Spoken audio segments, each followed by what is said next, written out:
Olá, estudantes do sexto ano, tudo bem? Nesse vídeo, nós vamos ver potenciação e vamos também ver como calcular o cubo de um número. Olha só, você sabia que o expoente 3 recebe o nome de cubo, pois está relacionado com sólido geométrico? Sólido geométrico, professora? Sim, sólido geométrico, a gente na matemática tem o quê? Tem as figuras geométricas que são chamadas de planas, que são aquelas figuras que têm duas dimensões, por exemplo, o quadrado. Por isso que quando a gente fala do expoente 2, a gente fala que é ao quadrado. Agora, quando a gente tem três dimensões que tem a ver com o expoente 3, a gente fala do cubo. Por quê? Potenciação não é a repetição de fatores iguais? Não é a multiplicação de fatores iguais? Então, se eu vou ter três fatores sendo repetidos, é como se eu estivesse lidando com três dimensões, com três medidas, certo? Então, por isso que o expoente 3 tem muito a ver com o cubo, com o sólido geométrico chamado cubo. Olha aqui, ó. Vamos observar o que a prof falou. Aqui eu tenho um cubo, certo?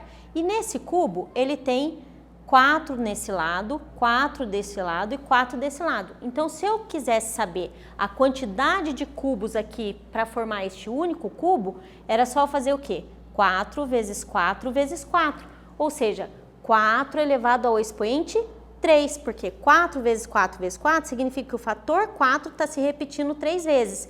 E a gente sabe que o fator que se repete é a base e a quantidade que esse fator se repete é o expoente. Então aqui, por exemplo, eu poderia escrever 4 elevado ao cubo, 4 na base e 3 no expoente, certo?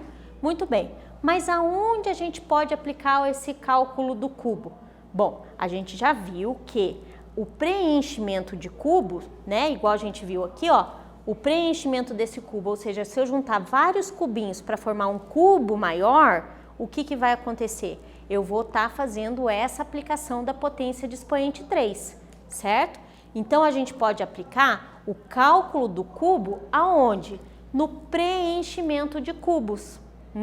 Professor, então quer dizer que se eu tenho uma forma, por exemplo, uma caixa no formato de um cubo e eu quero saber quanto que eu consigo preencher ali dentro, né, por exemplo, de objetos, de cubinhos mesmo, né, o que a gente vai fazer? Vai calcular uma potência elevado a 3 e elevado a 3 é ao cubo. Então, no preenchimento de cubos, quer ver? A gente tem uma coisa muito conhecida da gente que é o quê? É o cubo mágico. Sabe o cubo mágico? Aquele cubo que tem os quadradinhos ali que a gente tem que montar e tentar deixar tudo igual? Então, ali a gente pode pensar quantos cubinhos formam aquele cubo mágico, certo? Lembrando que o cubo mágico, ele tem quanto de aresta? Vamos tentar lembrar? Olha lá, o cubo mágico, ele tem o quê? 3 aqui, 3 aqui e 3 aqui. Bom, se a gente pensar só aqui nessa primeira parte, eu vou ter o quê? 1, 2, 3 e esse 3 está sendo repetido 3 vezes, não é? Então, 3 mais 3 mais 3, certo?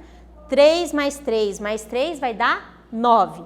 E esse 9 se repete 3 vezes. Então, 9 mais 9 mais 9 vai dar o quê? Vai dar 27, né? 9 mais 9, 18, mais 9, 27, ok?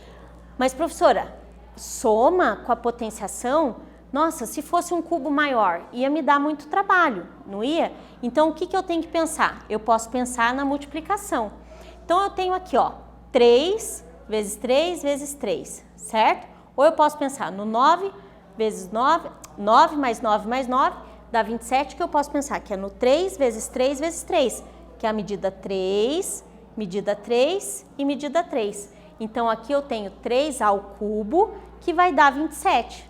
Fica mais fácil do que eu ir para a soma, não é verdade? Muito bem. Então, a aplicação do ao cubo pode ser no preenchimento de cubos, certo? Então, nesse vídeo, a gente viu o quê?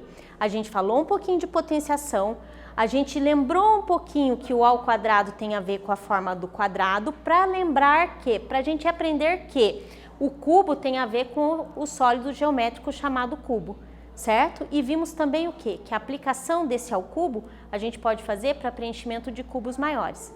Espero que tenham gostado e até breve.